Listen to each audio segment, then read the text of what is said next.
That should have us going. There you go, James.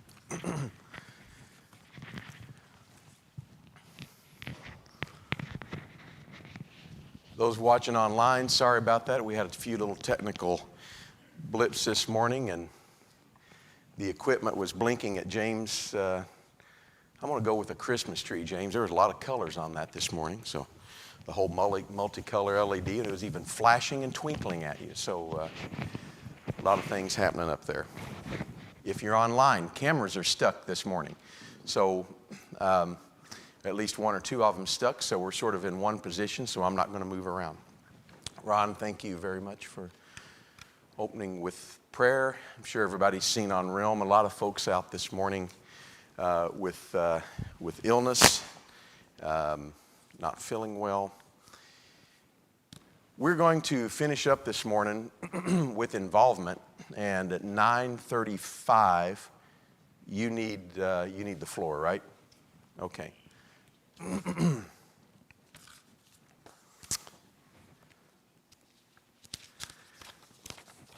was looking back where we started on the notes when we kicked this off a few weeks ago, and again, this was just meant to be a short discussion on involvement. We talked about pretty quickly that the Bible teaches a lot, about involvement, but doesn't necessarily give us that in the Scripture. We look through the inferences or the examples that's in there, and last week we left off with Acts 6. We saw the need that they had to take care of the widows. We saw the solution where they appointed folks to go out and help them. We saw the action actually happening, and we said that's one thing that we can come up with a lot of great ideas, but unless you get the volunteers and put it into action, it can't really happen. Owen, we can wish this building clean all we want, but unless somebody takes that thing and plugs it in and moves it, it doesn't really happen. Owen's smiling. It's not my responsibility anymore. It's genuine. I know. Yeah. And then of course, what ended up happening is the result in Acts 6 is, of course, the growth of the church that happened. Some things that I wrote down that I took away, and I'm going to go into a few other notes here in just a moment. Jack Hall put it best. He said, everybody needs to do something. Everybody needs to do something. So our goal is 100% involvement. And it's not that we have to do anything big and we have to go do 100 tasks, because I can see that even working with James on stuff. And you can look and we can wear your volunteers out. Jonathan sitting over there in the corner this morning, he said, well, Phil, tell you what, I know how to run that. I'm going to go up there and help James out. James is like, Dad, I got to do this. I got to do this. And you want to be careful not to wear your volunteers out too much. But if everybody were doing something small, ever how small it is, it makes it a lot easier on the rest of us. When I say that, what's important to do as a deacon or as somebody who's leading an effort, remember, and Howard gets kudos on this one. When Howard's asked when he looks over that list of events, Howard is not bashful at saying, can I get somebody to help me? Now, he may ask from up there, or it may be as simple as Howard going up to somebody, and when Howard's asked to do something, he's going to ask 3 or 4 other people. It is absolutely okay for those 3 or 4 other people to say, well, you know what, if I've got to do this, I'm going to need help opening the building, closing the building. I got some cleanup to do. And every little thing you have can involve somebody. We do have those super volunteers that could absolutely do it all. Eric, we see that in Scouts a lot. We get the one super leader that comes in and wants to do everything, and they're pretty amazing. And then when they pull out, Eric, what happens? Big hole, and in scouting BSA, the units collapse. Nobody's left because nobody knows how to do it. That's not the model that was left in the early church. The early church was heavy involvement. The early church was everybody having all things in common, rolling up your sleeves, jumping in, and doing it together. The other thing that I looked is that we highly value two things, and I mentioned this last week. We highly value our money. God commands us to give. And we highly value our time. We're commanded to serve.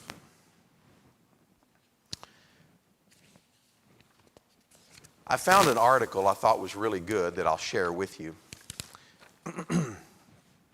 10 reasons to be more involved in church ministry. Now, we started off with those statistics that talked about how that volunteering has gone down in the U.S. over the past 30, 40 years, and it happened more because the rural communities are getting smaller and smaller, and as those happen, we find out that more people volunteer in rural communities. They showed on the news last night the tornado that had gone through Union City. Everybody's out there in that community.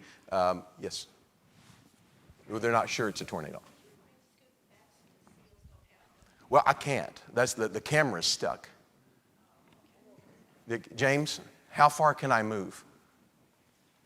How far can I move? How far can I move this way? I would say keep it in between the pews.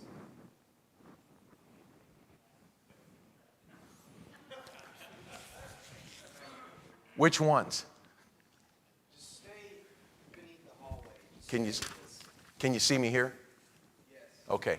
Yeah. So the camera's stuck. And I appreciate you mentioning that. He's having to do the whiplash thing there. Yeah, you got it. Okay. So on the acclaimed tornado, and if you hadn't seen the stuff, look on Facebook or Rebecca's phone. She'll show you the pictures of it going over.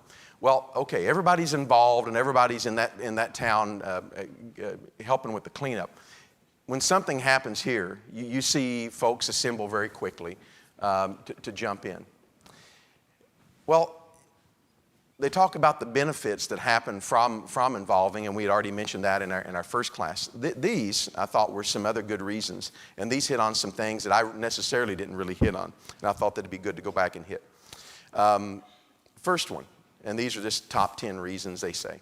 Glorifying God by serving in a local church ministry is a main purpose of my salvation. I am here to serve. I am here, more importantly, to serve through love. If I'm not having love, and Ron, I remember a class years ago that you taught on love. If what I'm doing is not surrounded and with love, and I'm picturing love in the center, and everything that I'm doing involved and going around, if love is not in the middle, love and support, I'm completely missing what I'm doing. Glorifying God and serving is the purpose of my salvation. I also want to hit on that in glorifying God, and that goes back to the folks that are working with volunteers.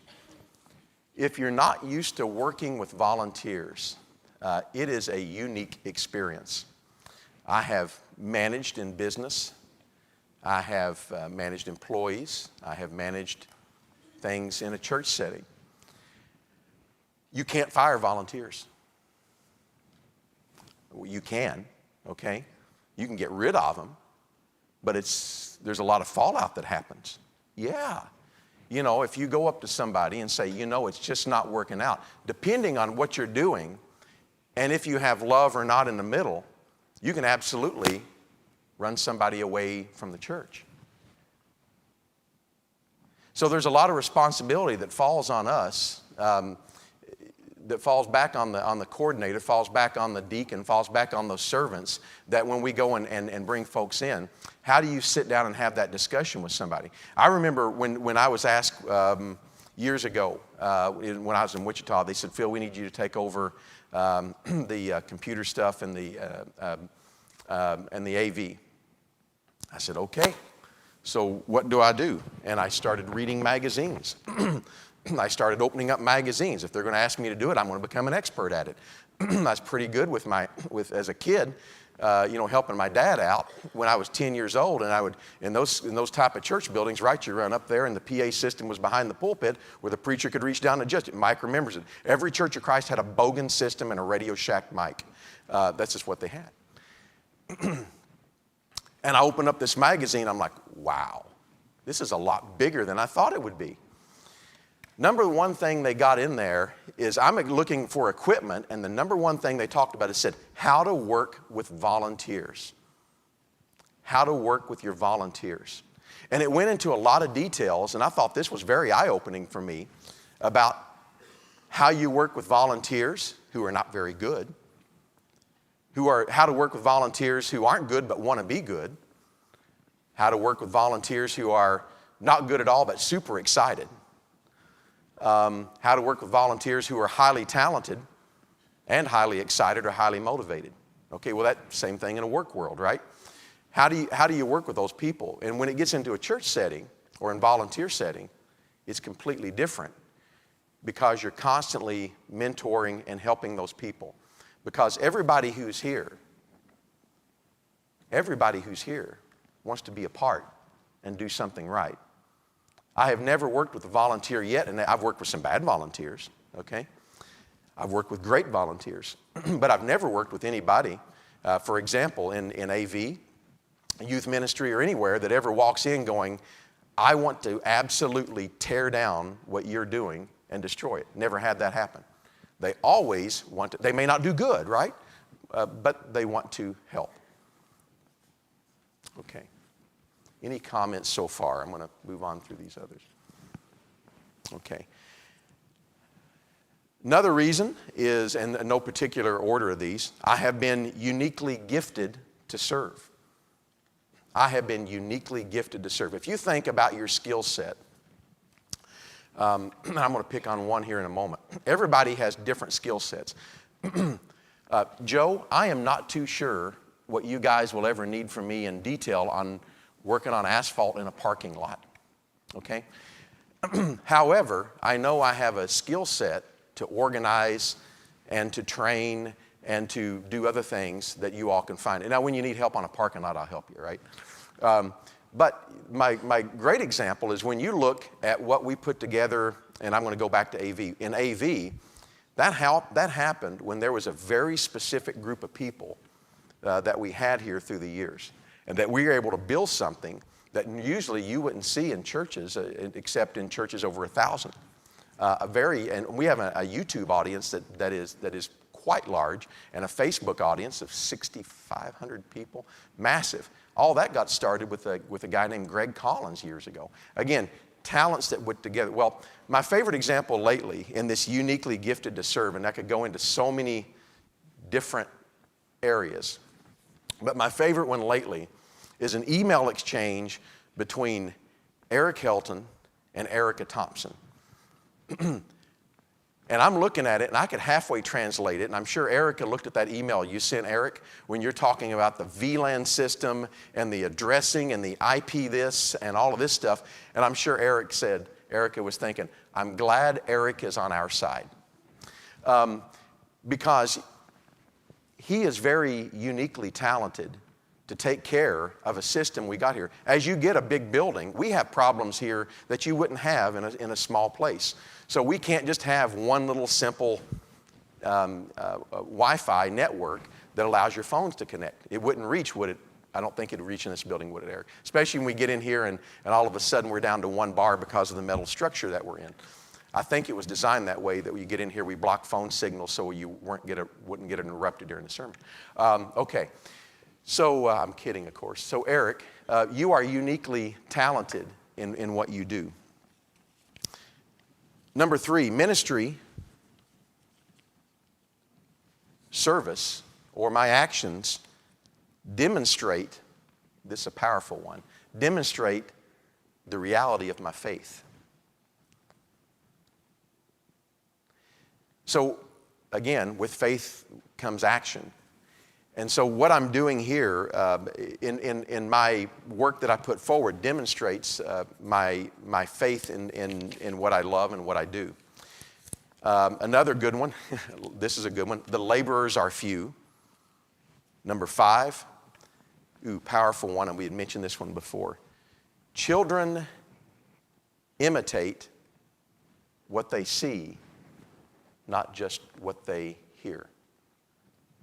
I use the example again, and it even comes from a book, they even mention it in a book called Sticky Faith. It's amazing the power of saying, you grab a kid and say, hey, I need some help in the back setting up some chairs. And you ask 3 or 4 kids to help with chairs, and they go get their buddies, and all of a sudden, every kid can grab a chair.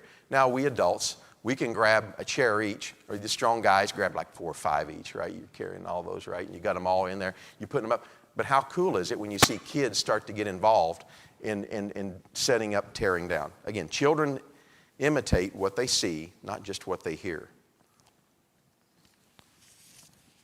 The call is great. Number 7, ministry involvement enhances our biblical understanding. Get involved. Get involved, and you begin to understand what God and Christ talks about when we talk about serving. Number 8, doing anonymous or little things, and I love this, for the Lord. Doing those little things for the Lord is like whispering, I love you in His ear. Little things that are important. Number 9, you can have long-lasting friendships from what you get involved in. I've gotten, one of my favorite ones was going back through the years and getting involved in AV here. I developed a relationship with Derek Pearson. Derek Pearson and I would have been friends no matter what. There's not too many guys out there that likes to work in electronics and ride unicycles. I can't ride a unicycle, but I knew that about Derek early on. Derek's moved on to Arkansas now, but a lifelong friendship that I forged there. I've built friendships from people that I worked with in Wichita, Kansas, in doing things with them. And I can remember now the things that go back, and I think about Vacation Bible School when we set up for certain things that we did in Vacation Bible School. And the day that we pulled the joke on the guy when he was going to walk on water, we actually put ice in the area. So when he hit the water, he came out of there and they thought he had the Holy Spirit in a different way. You form those lifelong friendships, though, and those memories that begin to happen. Those memories that give you joy when you walk in that door.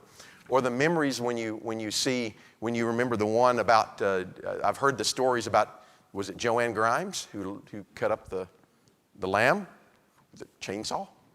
Okay. And I heard the one you were talking about, Randy, who scared folks to death. Or who was it who Robin pulled out of the fire again? Brian Hall? Okay, because Brian was trying to jump in the fire with his with a fire suit on. What's that? Giant John. I was a Nephilim. He was one of the giants, the Nephilim on stilts. I've heard about. Okay. Now, what's funny about John?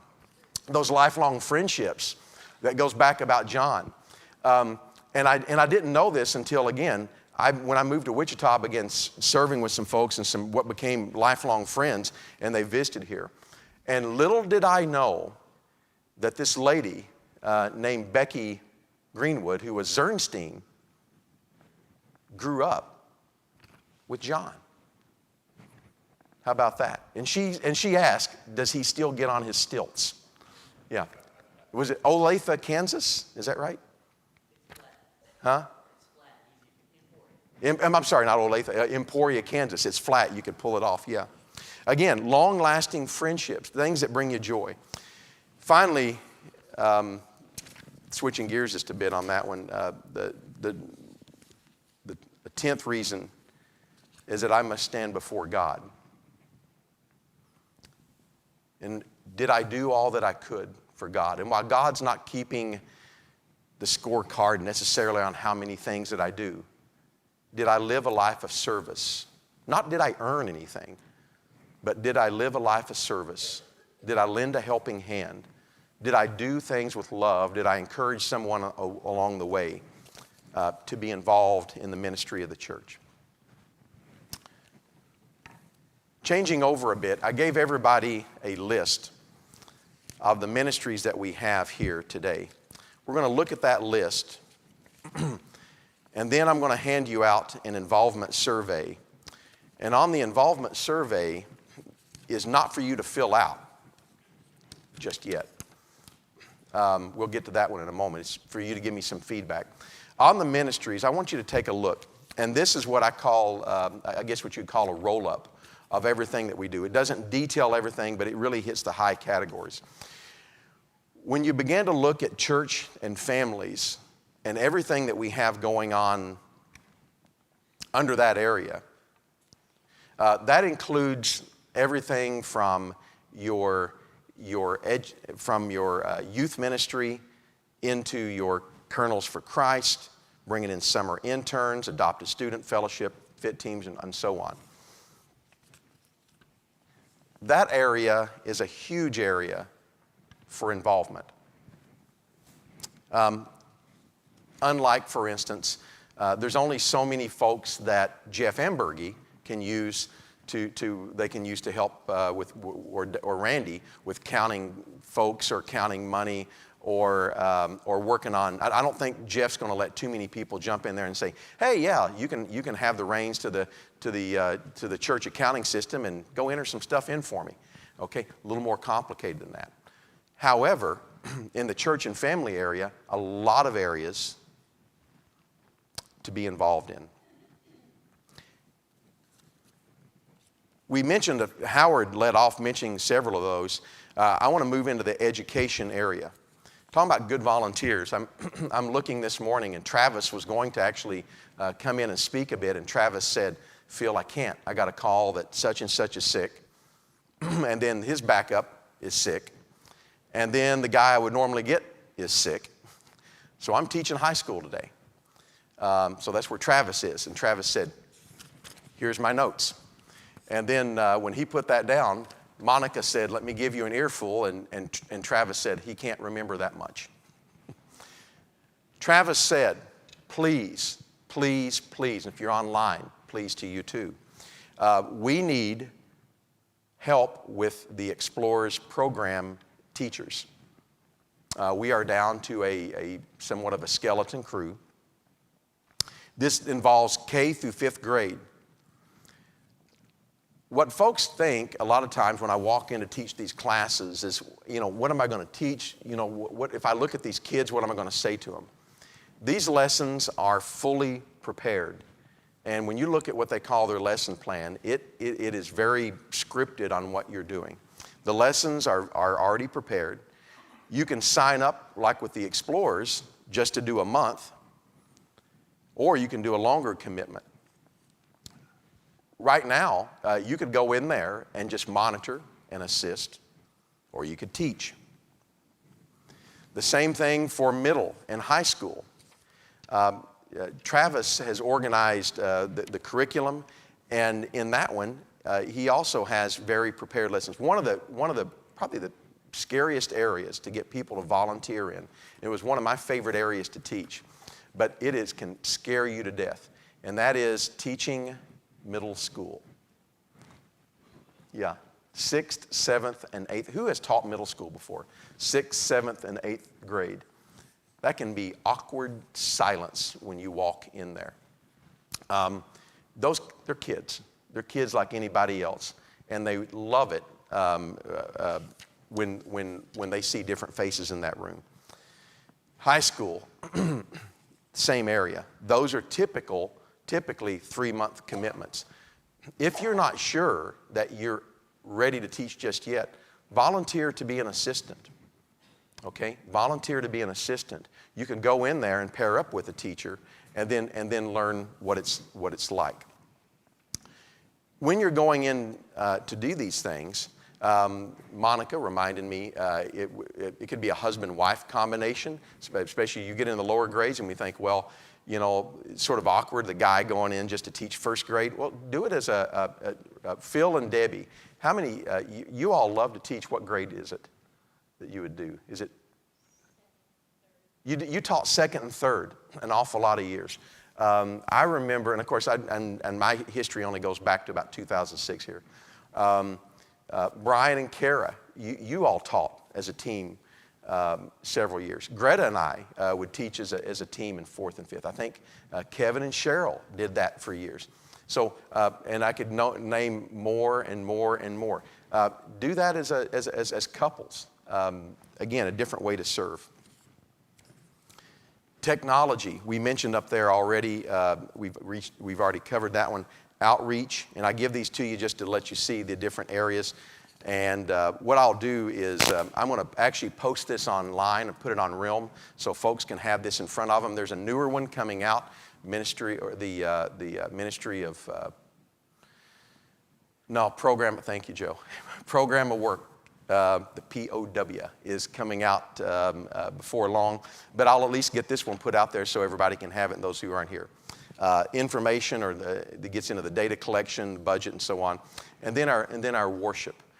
Those who coordinate our worship, and Andrew, where's Andrew? Oh, there he is. Andrew is now taking that on as he begins to coordinate the different volunteers. Plenty areas to get involved. If you're not sure who does what and you don't want to open up, come to me. I'd be glad to connect you. What I'd like to do, I'm going to leave you with this. In somewhere, where are those handouts, Joe? If you could help me and some folks grab those quickly. Yeah. And this is not made for you to have to mess with right now. One of these Sundays, I'm going to get up there and we're going to hand these out. We'll fill them out, or I'll have you pull out your phone and do it. Also, for those that like to do it that way. But we're going to try to do the involvement survey a little differently. And looking through examples, and like I said, I've got a friend who's actually an involvement minister and some different things they're doing. They have a multi-page survey, and they get really detailed. We're going to try to do something a little different. And it's more of an interest and skills survey. So if I like to, I'll give the examples in worship. If I want to have a speaking role in worship, I can check one. Or if I want to have a non-speaking role in worship, I can check one. Instead of actually getting specific to say, I want to pass this, I want to do this, it gives you a point where Andrew can go up and say, hey, I saw that you checked that you want to have a speaking role. What would you like to do? I want to preach. Okay, let's talk. And it gives, again, it gives a speaking point for the deacon to begin to work with you. Another one may be, again, I used the example I think last week, that I love to encourage. I want to be that person who encourages, or I'm that people person. Wow, well, I could think of several areas. I don't want to narrow that to one area. If I'm an encourager, you could be helping at the door as folks come in. I could be working with you on the involvement side, and what I think of as member retention, that I know some folks that need encouraging, right? I need encouraging.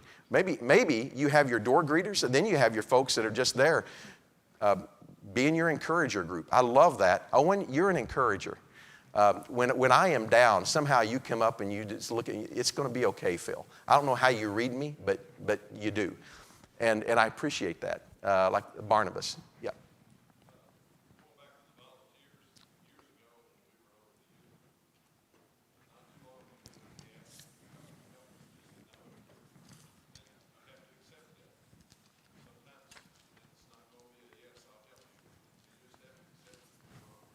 That's a great point. And I'm going to, again, what I'm going to leave you with, and I'm going to restate that one. Take a look at this, at these interest surveys. Mark it up.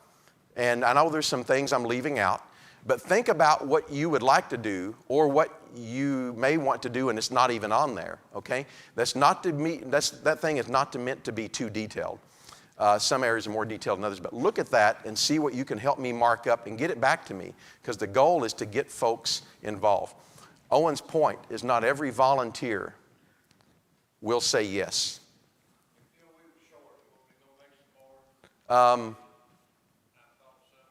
Yeah, we had some more come in. I think I made 35. So I was, unlike Jack, I underguessed this time. That's okay. If you didn't get one and want one, hold your hand up. I'm going to look where who did not get one? Okay, 2 or 3. Okay, good. I'll get those copies and hand to them. Yeah, but remember, not every volunteer is going to say yes, and remind them that's absolutely okay. We love you. Yep, Ron.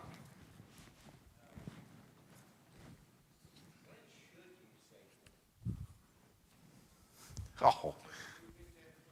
Ron asked the question, I think it's, when should you say no? I, for one, is when I know, Ron, that I can't get it done. When I'm getting overloaded, when I'm feeling that stress hit me, I'm on the opposite spectrum. I've got to learn sometimes to say no, especially if I volunteer to do something and I don't do it and I can't get it done. I need to raise my hand and say, look, guys, I am sinking here. I need some help. Yeah. Yeah. I think of some who are working all the time on Sunday night and they can't get here, and we ask them to do, and they actually can't do it. Ron, did you want to add any comments to that? No. Okay. Ron said no. Mike? We're going to switch gears. Mike wants the last bit of class. Thank you, Mike. Yep, no problem. All right. My mic. There you go. This dovetails very well into what we're going to be doing starting next week. And I'm going to be encouraging sending out one call to the people who are online. We would like to have you come and be a part. We want to really have a great number of people here starting next Sunday in Bible class. We have a unique opportunity that I have never seen happen anywhere else before, that gives us a chance to find out who we really are, to find out what we really think, and to talk about it. Next Sunday, for probably 4 or 5 Sundays, we're going to be in 3 different age group classes. If you are college age through 34, you're going to be upstairs in the college room. If you are 35 to 49, you're going to be in the library. And if you are 50 and above, you'll be in here. In those sessions, we're going to take a survey about who we are. We're going to ask questions in the first week. It will be the survey the first week. And then about 4 weeks of discussion about those things. There will be questions like these. Our age group has these strengths. Our age group has these weaknesses. When I look at those other 2 age groups, they have, in my perception, these strengths and these weaknesses. And in doing so, we're going to then be talking about, here are the talents that are not being used in the Richmond Church that we have as a group in our age group area. Here are some talents that are not being used. Here are talents that we have that we're not putting to use. Here is what our age group can do that we're not doing, and we're going to talk about how to do that.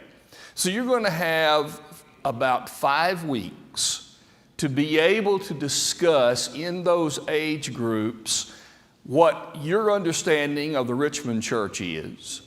Where are the things that need some propping up, some help, some growth? Where are the things that we're doing really well that we need to highlight and continually take advantage of? We're going to talk about new areas that we've never explored before that we might want to do.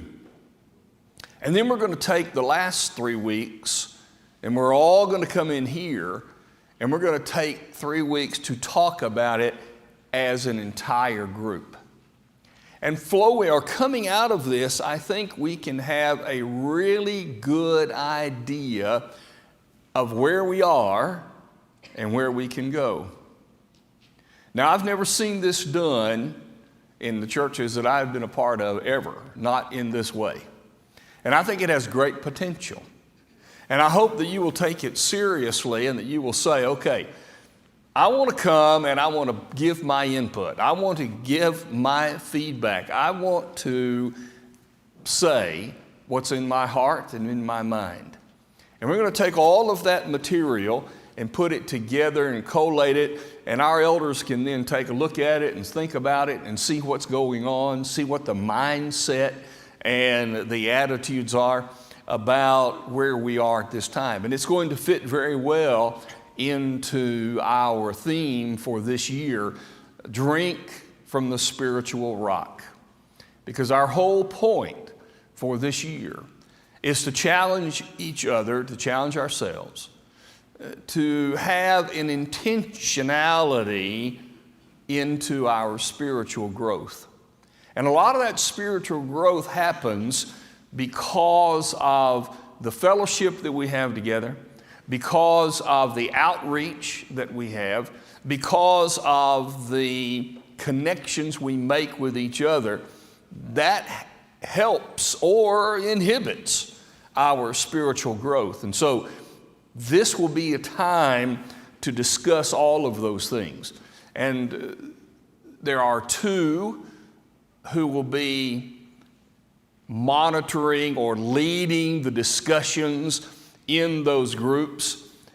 And they have been given, will have been given a list of the questions in the survey, as well as a number of issues to discuss. But if you have other things that you want to bring up, they will be opening the door to say, what else can we talk about? What else needs to be on your minds? And so I hope that you'll be a part of this. I think it has great potential. I think it could really give us some good information. And then maybe included in that, we can do some of this involvement survey work and getting people connected, because having a specific thing that you can put your finger on that says, this is what I do as a part of the Richmond Church. This changes your connection. This changes your depth of spiritual involvement when you can say, this is what I do. So that's what we're shooting for. Any questions, any comments about that before we close out? Everybody understand what you're doing? Okay. Anybody offended that you're in the group that age-wise you don't want to be in? Yeah. Yep. I wanted it to be 65 and up so that I wouldn't have to be in that group, but I'm in the 50 and older, so I'll go there. Okay. All right, I think we're good. Let's take advantage of this opportunity this week, and I think we got a lot of good things happening. Thanks a bunch.